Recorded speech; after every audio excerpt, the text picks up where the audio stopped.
పేద బడుగు బలహీన వర్గాల ఆరోగ్య భద్రత కోసం కూటమి సర్కారు కృషి చేస్తున్నట్టు కోటమిరెడ్డి గిరిధర్ రెడ్డి తెలిపారు. నెల్లూరులో ముఖ్యమంత్రి సహాయ నిధి కింద 18 లక్షల చెక్కులు బాధితులకు ఆయన అందించారు. ఏడాది కాలంలో నియోజకవర్గంలో 1,70,00,000 సీఎం సహాయ నిధి కింద ఇవ్వడం జరిగిందని తెలిపారు. సంక్షేమ పథకాలైన అన్నదాత సుఖీభవ, మహిళలకు ఉచిత ప్రయాణం వంటి అమలు చేయడం హర్షణీయమన్నారు.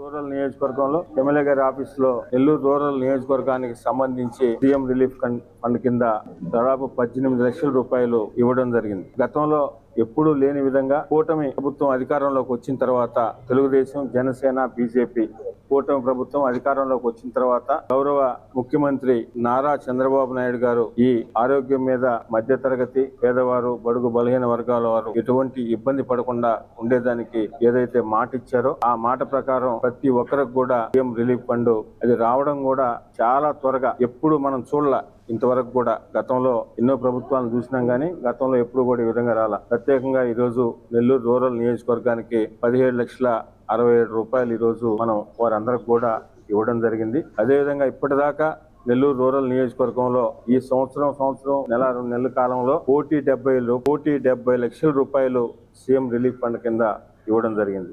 ఈ రోజు నెల్లూరు